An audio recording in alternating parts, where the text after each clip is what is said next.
I want to begin today by acknowledging the Gadigal people, the traditional custodians of the land on which we meet today, and pay my respects to their elders, past and present. I extend that respect to Aboriginal and Torres Strait Islanders here today. First of all, thanks a lot everyone for showing up. We're so glad. I was mentioning it to all of you as well as the panel, that we are almost 22 months old right now. This is kind of like our coming out. We've got the opportunity to do a customer event, and it's so glad to see familiar faces in 3D and not in 2D anymore. And it's so glad to see that it's finally good to see you in person, is what we're saying, and we're not saying, I'm going to share my screen now. I'm tired of saying that. Yeah. Perfect. Thanks a lot for coming. I want to thank all of the customers that have come over here. It is you who have really empowered us and have really turned us from an idea to a business that's now thriving. I'd like to also thank Dean Swan and the Monday.com team. We're really proud to be platinum partners for Monday.com, and being in the region and being enterprise partners and really helping customers leverage the power of Monday and adding our value as business process consultants. So our value in any business, like in many of you, is coming in, understanding what the problem is, converting that into a process, and really delivering a solution at the end of the day. One of our core values, I'm saying it because it's our true value. It's something that we focus on, is customer success at any cost. So customer centricity is at the core.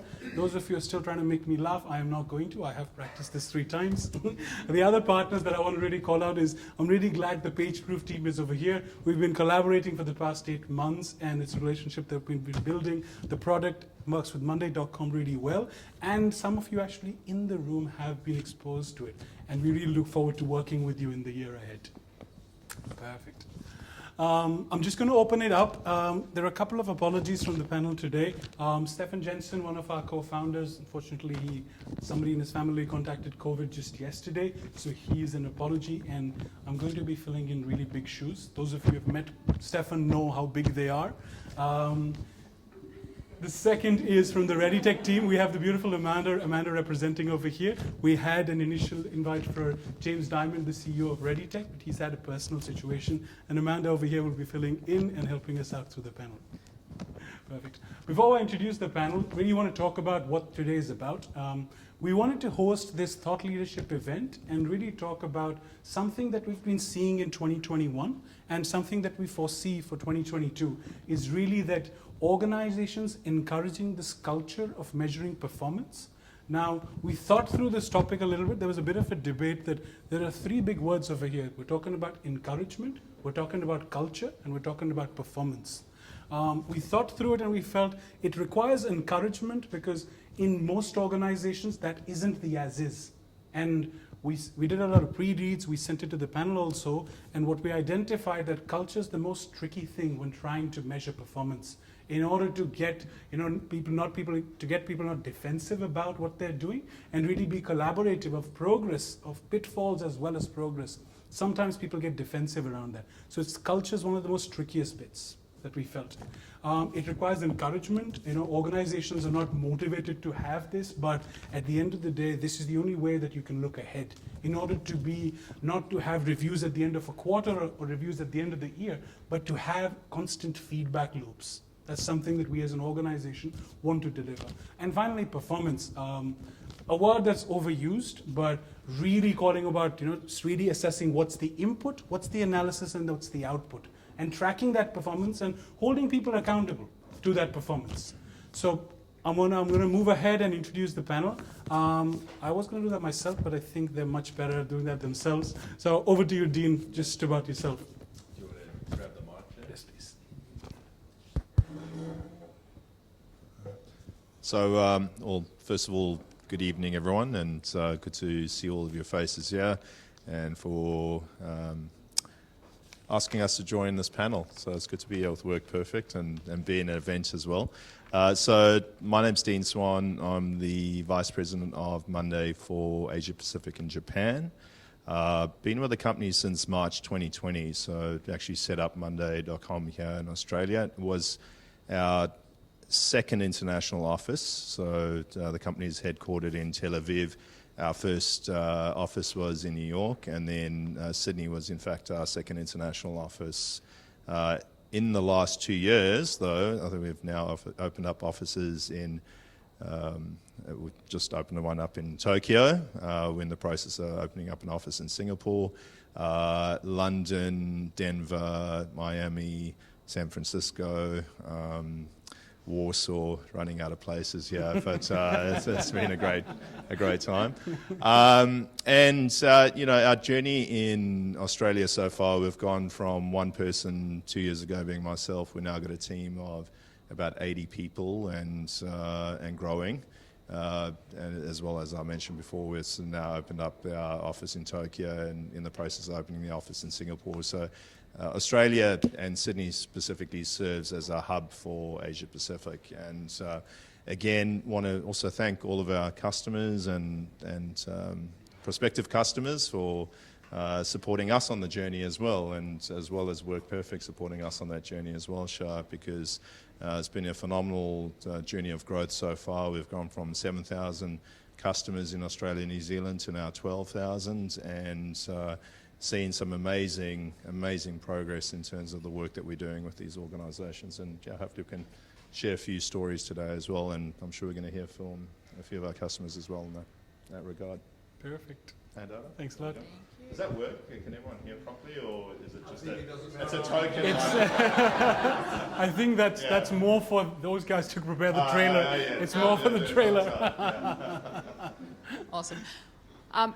Hi, my name's Amanda Palmer. I am the Head of Service Operations at ReadyTech, and as Shah said, I've had to step in at 3:45 this afternoon, unfortunately for some personal circumstances. So ReadyTech as an organisation was born around 4 years ago, and it's on a massive growth trajectory. We look after student management systems as well as payroll management systems. Really the way I think what we got invited for today was to talk about our journey with Monday. So around 12 months ago, we looked at what we were doing, how we were doing it, and took up this challenge of implementing Monday.com. So I'm here today, I guess, to talk a little bit about that. I think, sorry, I'm struggling with words there. When I started with the company, we had around 100 employees. We're currently sitting around the 500. So I think that kind of articulates that real strong growth and why there's a need to really, as we said, talk about performance, culture, and how that all links back and how we measure that. So, yeah, I don't think there's anything else. Perfect. So I'm Joe Mackay. I lead strategic projects at Destination New South Wales. So the mission at Destination New South Wales is to deliver social and economic benefit for the people of New South Wales, and we do that by growing the visitor economy of the state.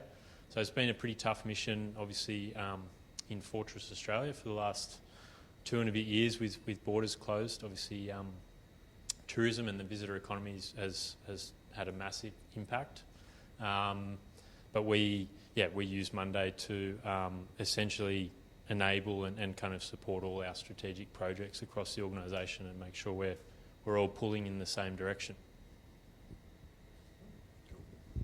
So Phil Mufford, I work CEO and Managing Director for Jans.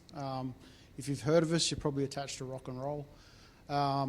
Company's 52 years of age. I joined 3.5 years ago to help with the transition for the company from a family-owned, one guy runs the show, to a more diverse company run more professionally, frankly. Moved our tenure from 18 years on average to 3.5, so that gives you an idea of how much change. Pretty much now all things AV we're attached to, so we've used Monday to help, I suppose, remove me from day-to-day management of people. So having the CEO tap you on the shoulder and say, how's that project going, is a little bit daunting for a lot of our staff. We're currently at 88 people. We're moving up to 102 when we find the right people. It's pretty hard right now. But yeah, so we moved to basically provide a more transparent view of numbers, get rid of the anxieties that come with checking in on projects, and create a healthier relationship with the performance management that we needed to do the growth, which, speak openly, with 50 million 3 years ago, we're over 117 last year. We've sold off 17 of that, so we'll go back to about 100 this year. So aggressive growth, lots of different people, pretty technical business, so yeah, trying to keep in touch with the business without getting out of control. Perfect. Thanks a lot, Phil. Brilliant. I was being pompous enough and didn't do my introduction. I was presuming everybody did. No, I've got a lapel. So. Okay, there you go. Perfect. Perfect. My name is Shab. I've met most of you. I'm CEO of Work Perfect and given the responsibility of running this panel. I think I'll begin with you, Phil. You talked about you, and I'll begin with him because Phil, the moment he came in, he looked at the mic. He's like, "Come on, Wrong mic. So. one mic." That's better. Perfect. You talked about when you came into the business, into leading it, and there was a bit of a cultural change with. How did you go about with that, introducing, that culture of measuring performance? I know you've rolled out OKR, and Sai from the Work Perfect team has helped you in digitizing that OKR. But how was it initially, first of all, getting it into it, and then digital adoption? Yeah. So the first hurdle we had was. I sat down on my first Wednesday and was told we do payroll weekly, which stressed me out a little bit straight away. Then I was given a spreadsheet that had everyone's name and how many hours did they do for the week. I said they got 88 people. I've got no idea how many hours people did.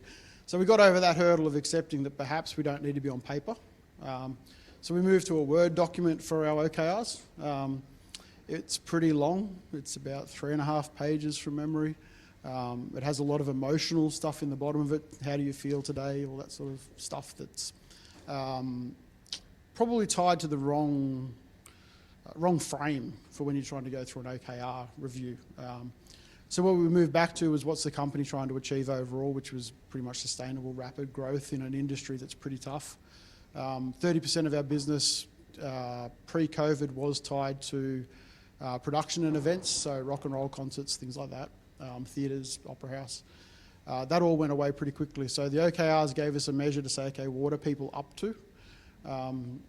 Very loosely, we stood up in front of the company and made a comment that if you guys look like you give a shit, we will too, and we'll get through the pandemic. So OKRs then let us write down what we expected from each role and basically say, this is what we're trying to get to within 2 years. How do we go about getting there? Wrote all that down. People could start to measure it on Word documents. Very quickly, that got pretty much out of control. It started with a core group of the executive doing it, then the middle management, and when you get to 88 Word documents to review on a monthly basis, it's a bit cumbersome. Doesn't make sense. So yeah, we went to market looking for a tool that could basically give us back really simple input and output from our staff. Something they could put in there and just we could look at a dashboard quickly and go, okay, where are the oranges, where are the reds? And how do we wrap them up with support, which is probably something, not to jump ahead, but it's very much relied on a culture of being, I guess, positive around all measurement. So if someone's falling behind on an OKR, you don't sort of sit there and go, we'll come and whip you. It's okay to fall behind. We can tell then. Now we can come and say, okay, do you need a temp? Do you need more support? Do you need a day off? Is there something going on at home? Really allow us to measure the result we're trying to get to rather than how they're actually getting there and things like that. So, I think I'll move on to you, Dean. You've not only in the customers that you've seen, but even in you internally have grown the business literally just from you to 80 people. How's that? Have you encouraged performance measurement internally, and then also in clients where you've seen performance measurement working? Yeah, look, I think it doesn't start from the measure. I think it first starts from what's the big, as I say, the big, hairy, audacious goal that we're going for. When we started the business here in Australia, I thought about, okay, well, what does that look like in 5 years' time? So, what does a leading SaaS company look like in the current market? I'd come from Dropbox, and Dropbox was a $100 million business. I looked around the market. I was like, well, DocuSign, that's also about a $100 million business. HubSpot was a $50 million business. So that gave me a bit of a barometer to say, well, if we're going to build a leading SaaS company in Australia, it's probably around about that size. So that was my big, hairy, audacious goal. And then it was about trying to think about, okay, well, how do we now drive a strategy to execution? So if we want to get to a $100 million business, and by the way, at the time, Monday globally was like a $120 million business. So when I told the team in Tel Aviv that I was going to build a $100 million business in 5 years, I thought we were crazy. The good news is we're actually ahead of the curve. I reckon we'll do it in 4.5 years.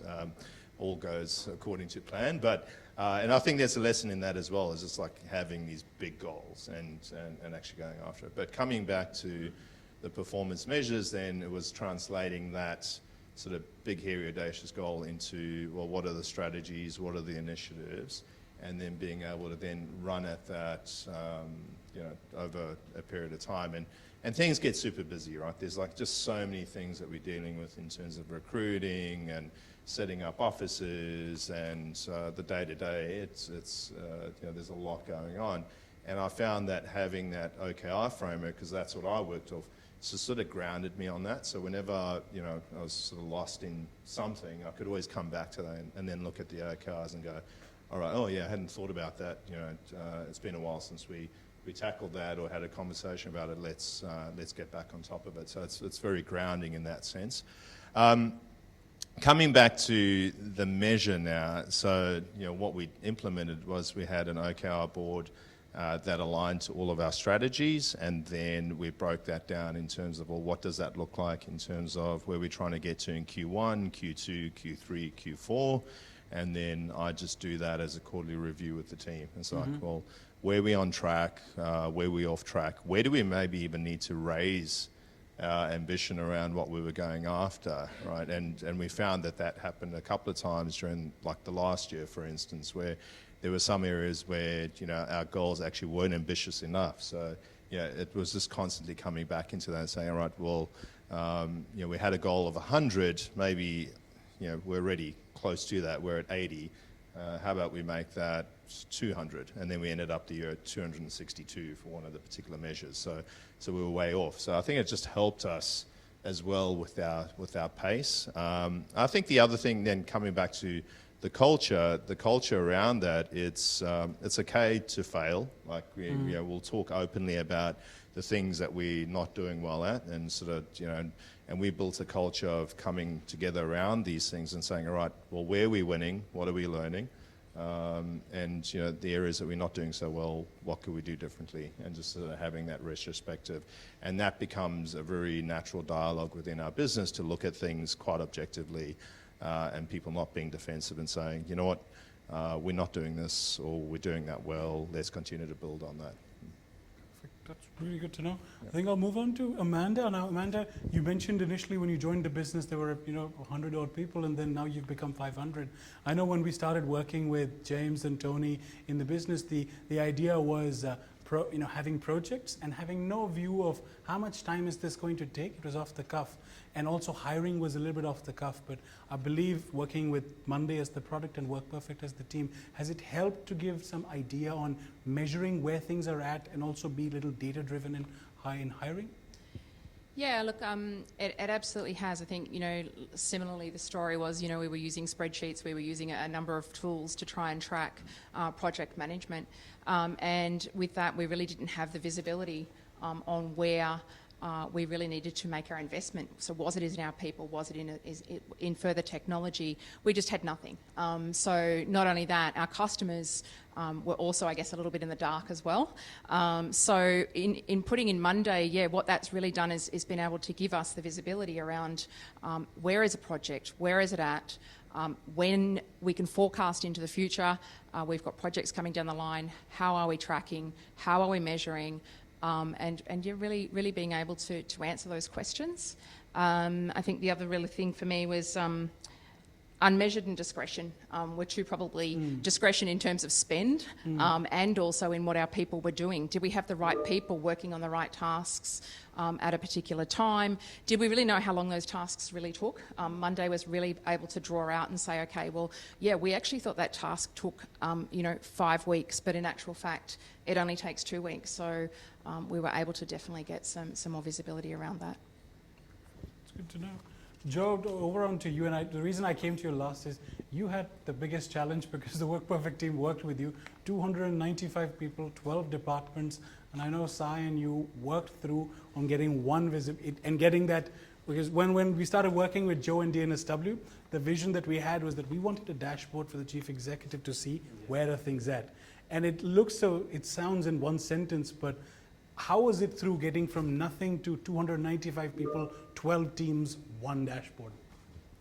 Yeah, I mean, it's definitely a journey. Like, I think a lot of the key in this is the encouragement piece. So it's, and especially in the environment we're in at the moment, like sometimes I need encouragement to like put pants on in the morning and kind of sit in front of the computer again, you know. So the encouragement piece and the kind of, we're trying to measure performance and grow performance, but not in like a school principal way, more just in a we're all trying to achieve better things together way. So that's kind of the starting point, making sure that there's understanding across the organisation. This is what we're trying to do.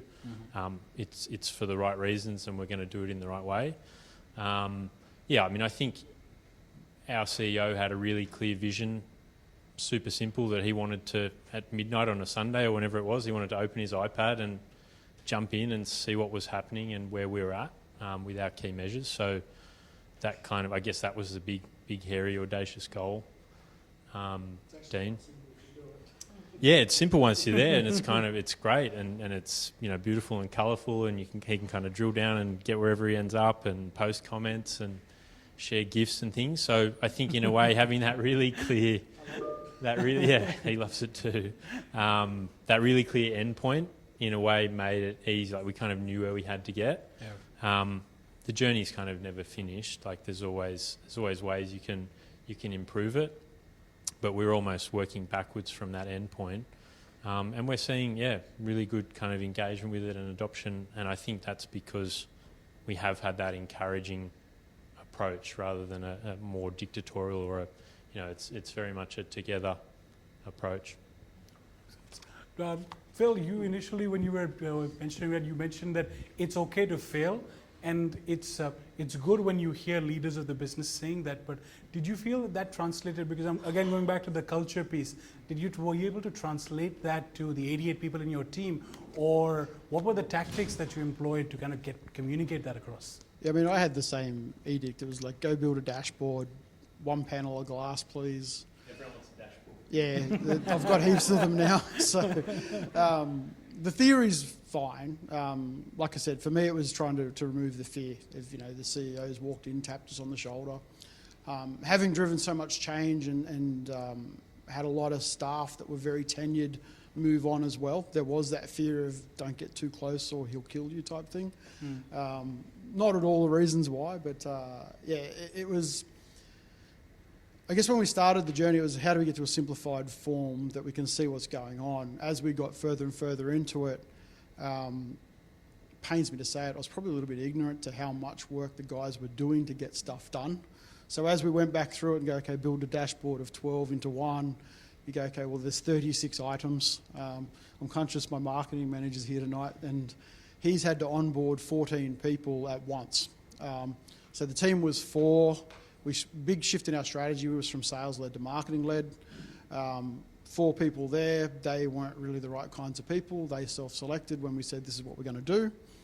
They didn't really want the limelight. They preferred to sit in the back corner.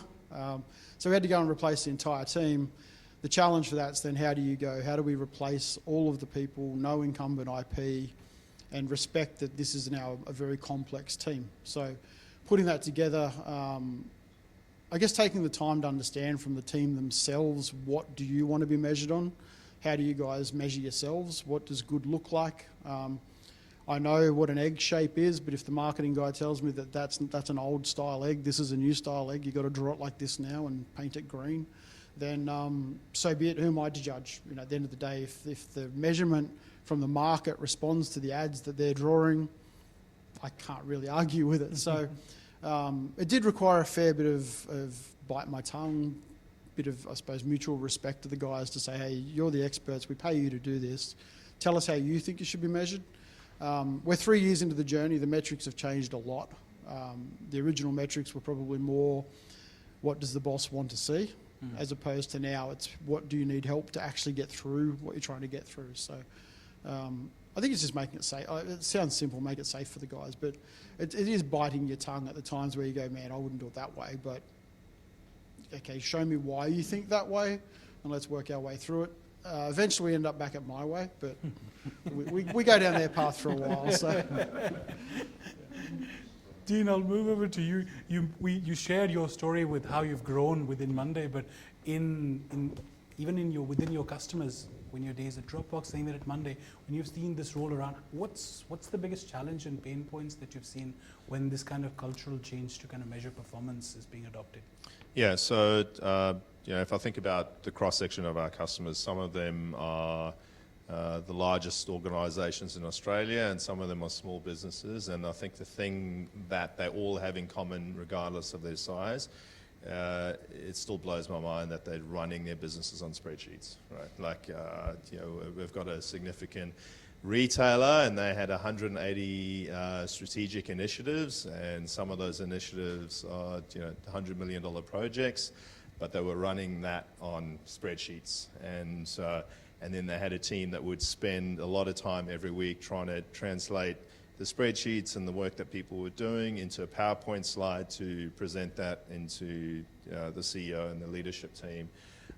So you just think about all the work about work and the wasted effort going on just to try communicate the state of affairs and what's happening into the leadership team. And I think what we're seeing is a significant shift of companies being able to implement a platform like Monday where they say, look, we want to tie our strategy to the execution, and we want to have real-time visibility right through our strategic objectives through to the work that's being done, and actually understand what that looks like and have that real-time view, and not waste a lot of people's time trying to pull that information together. So if I'm Steve at Destination New South Wales and I'm bored at 12 o'clock at midnight and I want to look at my iPad, it's there. I don't need 10 people running around my business trying to pull that information together. So I think that's a big shift that I'm seeing. And the other thing is, again,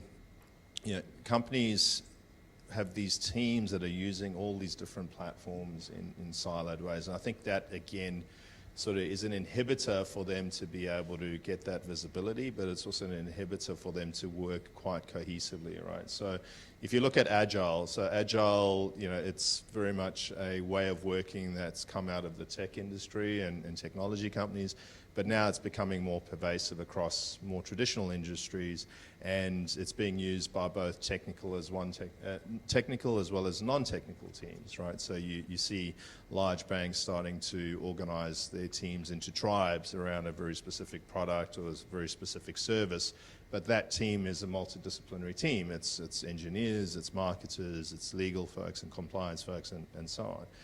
But I think the challenge that they have is, in terms of their execution, is they're still using different platforms and tools. So you've got your engineering team using a Jira, and then you've got your marketing team using spreadsheets, and then you've got someone else using another tool. And I think where we're seeing success as Monday is we're able to sort of break down those silos for them. And so that's fine. We can use Monday as an overarching work operating system or work management platform. And we can still have the engineers working out of Jira, but at least you can have that information coming in to the rest of the team, so that when you talk about your OKI execution, your strategic execution, you can manage both technical as well as non-technical work, right? And have these teams working cohesively. And again, I think moving from that offline world into the online world, the ones that have made that transition quicker are more successful as well. Because I still speak to companies where they've got the sticky notes on the pane of glass that someone hasn't been into that boardroom for like 2 years and they're struggling, right? And then others, I think, have made that shift pretty quickly, and they've said, all right, we need to figure out a way to bring our teams into more of a virtual platform that, irrespective of if they're in the office or outside the office, they can still work in a very cohesive way. Because at the end of the day, it just boils back down to people. Yeah. So how do you bring people together in a meaningful way, help them engage, and also help them as well share information where you've got also equal access to that information as well, because there's a bunch of people that I'm seeing are working in the office and others that are not in the office, and what they're struggling to do is also come together in a way that they all have that cohesive view of what each person's doing and being able to get on with the job. Perfect. I think you hit on two very interesting points. One was how agile is being adopted in non-tech functions. I think the Work Perfect team, including with some of them who are in the room, with Shamika from our team as well as Sai, got the privilege of working with the News Corp team, where we were not working with we worked initially with the contents team, and then we were working with the finance and the accounts team at News Corp. And it was a very simple process that they wanted to be rolled out. They wanted to track where are their current projects at, how is their onboarding of new clients coming on board, as well as new suppliers coming on board. And we asked that questions, why are you trying to do this? And after asking a lot of times, what they wanted was, they realized only at the end of the quarter that where are things stuck at in the onboarding journey. So they said, yeah, it's good, I want to encourage a culture of measuring performance, but it's very post facto. It's happening at the end of the quarter or at the end of the year. So the course correction is much later. So, without overusing and misusing the word, we said, we can make you agile. And they're like, yeah, but we're not tech. And then there was a bit of an education there that the whole concept of becoming agile is just giving you a fast feedback loop. Just, as you rightly said, making your processes from offline to online and giving visibility to everyone just made that feedback loop really faster. And then it was not about encouraging a culture of measuring performance. You could see how performance is. So they were even far away from measuring it, but even seeing where things are at, just because you could measure things and you had visibility. The feedback loop was much faster than a quarterly meeting. Okay, this is what actually things are stuck. But just a comment on that, I think the current business environment demands that you are agile. There's so much volatility. When you think about retailers, just the volatility in their supply chains, or how quickly things are getting shut down or coming online. Businesses need to be able to respond very quickly. So if they're very rigid in their execution, very rigid in their strategies, they're probably not going to navigate the next couple of years in a successful way, I'd say. And I use that example of one of our customers, Taronga Zoo. They are used to, for the last 100 years, the zoo being open up every single day, and that's how people experience Taronga and what their mission is. But with COVID, they shut, right?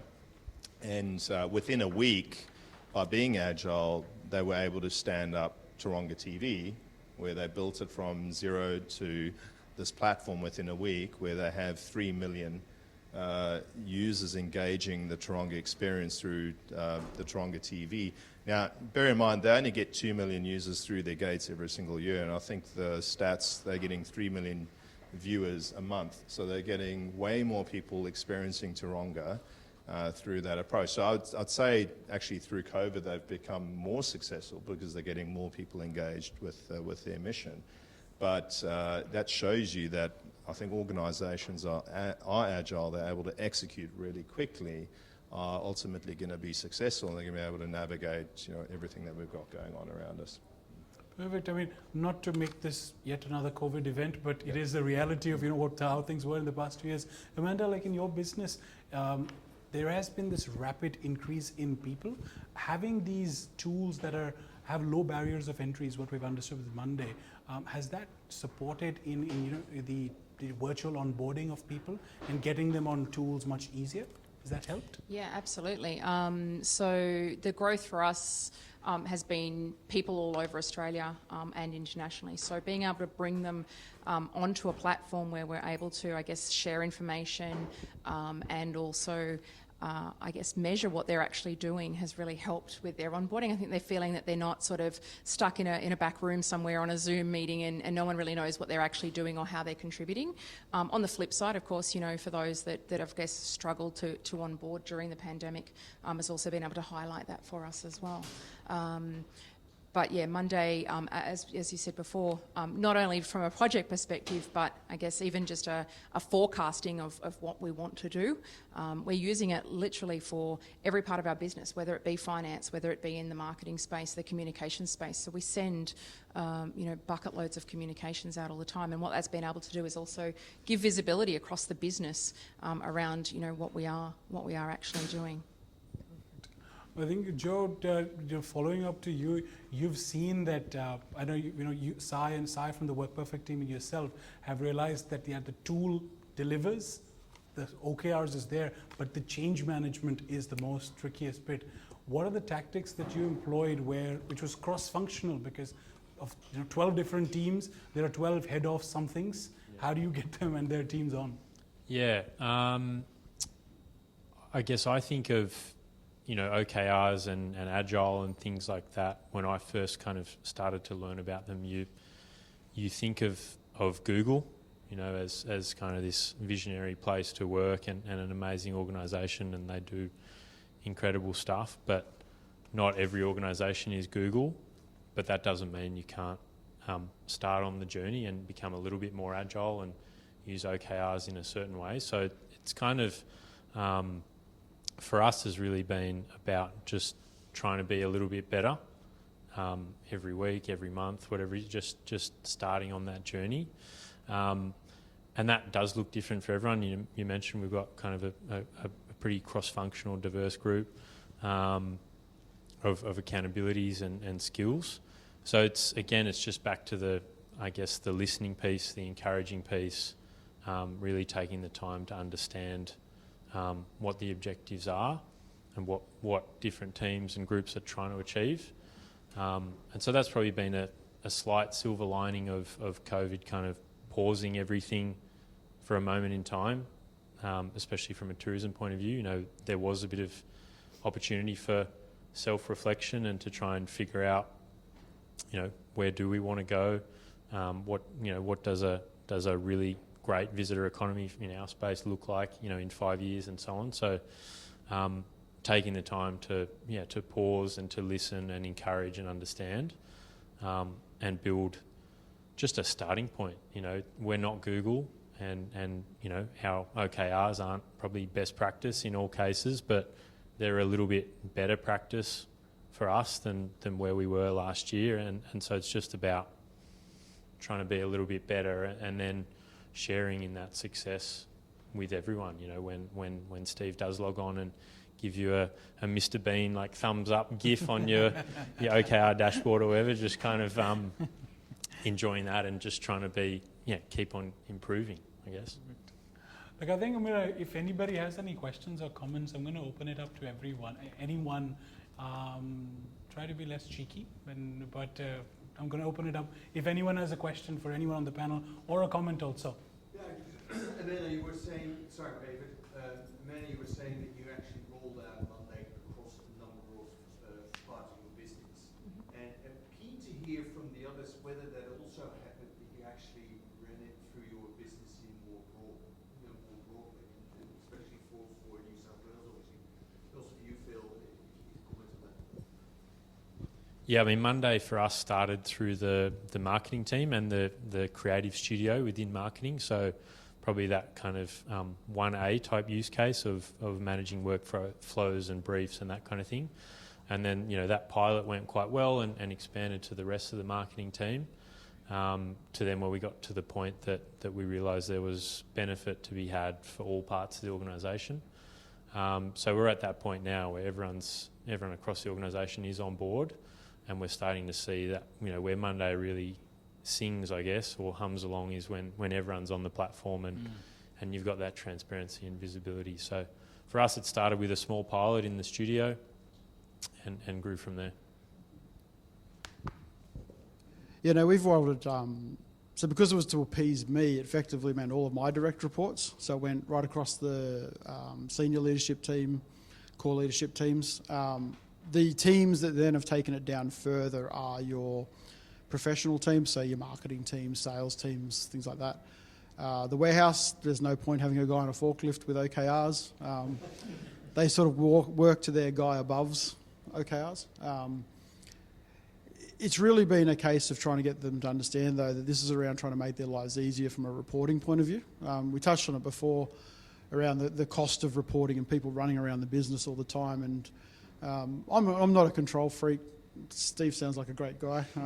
Steve Carell memes I go for, but it's trying to just get rid of those anxieties before they build. So from my perspective, it's trying to understand what the team's challenged with, what are they working on that's working, is fine. Just don't need to ask any questions about it. Just pat on the back, move on, a meme, move on. But where they're stuck, how do we go and get them unstuck before it becomes an actual problem? So because it started top down, it sort of spread wide right across the business straight away. And now it's filtering deeper as to what's relevant for people and what's not. We have a lot of IT projects going on at the moment, so a lot of that will go in there. It's been interesting for us because we are overhauling the business completely. We've done the CRM, we've done the marketing cloud, we've done the service cloud stuff. We've now done, looking at my guys going, what else have we done? We've done Teams for phone systems.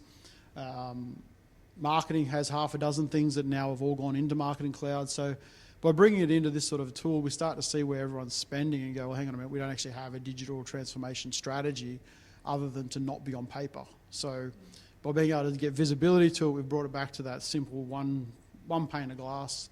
And we have saved a lot of money in time of building reports. So we're, and Conscious Wills here is our marketing guy. He can vouch for how much reporting he used to have to do. Now it's simply a case of, look, it's all there. I'm catching up with the teams in their one-to-ones. It's straight through the one pane of glass. So, wide then deep for us worked better. Just to, because we've been, as being Work Perfectly, we've involved in your journey at DNSW and JANS. What we've explored with Monday and along with, having a team to rely on is having structure around what the tool can do for you and not getting lost and overexcited. I remember our time at DNSW, there was a time where the teams got overexcited and you had not silos, but you had larger silos. You had 12 different departments working 12 different ways, and then you don't need a person with a stick, but you need a person who can guide you. And that's the role sometimes you need to be played, that yes, this is a tool and which can deliver value to you, but you need structure and discipline. And that's where I think we added value at DNSW and at JANS. It was it was almost a picture perfect rollout where we started off with a small team with a 30-day proof of concept and then had 60 days to then bring everybody else on board, and then another plan 60 days. So I think going back to that agile approach, having short goals and being very specific about them and delivering in time, and then another quick sprint to then deliver further. I might have a question for both Joe and Phil, probably related to, I'm probably one of those original dinosaurs that did everything on spreadsheets, and measuring performance was done behind curtains. Yep. And so we measured performance, but not in a transparent fashion. So for those organisations that are considering moving to a transparent measurement of performance, typically the impasse is that change management piece. So reflecting upon now that you've been through part of that journey, what would have been, looking back, the opportunity cost had you not done that? What if you have to measure that benefit of taking that pause, as you said, Joe, and then moving past that pause? What is that opportunity cost? We'd be broke. It'd be that simple. When 30% of your business is exposed to live events, which we'll chat later because you've got to get live events going again, but it's 30% of the people are literally walking around going, we don't have a future. 30% of our customers are walking around going, we don't have a future. Not to push the events thing, but it's been a tough 2 years for them.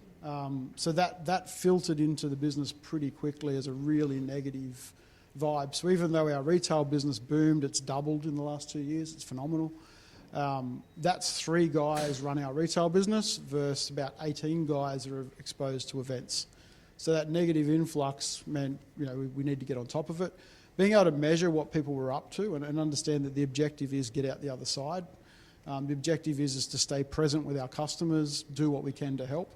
Meant that they now could get little wins. Their psychology comes back to being a positive mood, going, well, we may not be able to run an event, but we're all still here this week. And if we get to the next week, we're all still here next week. So I do believe that negative mindset really was close to, we did lose 2 major competitors to that challenge where their key shareholders basically said, events aren't coming back for 2+ years, pandemics. You've only got to look at history to know that this isn't an overnight problem. They pulled their money and shut down their businesses, and these were $50, $60 million businesses. So being able to come back to our board and say, actually, don't stress, all of our guys are on board. It was literally that statement that's resonated. People look like they care, so we need to care as a management structure. This is how we're getting through it. And those small wins just give people that, I guess that we can get to next week, we can get to a month later, we can get to, and we did have a few staff exit at that point going, we're never coming back. No more events, we don't want to be here. But and they didn't agree with the measurement tools of being present.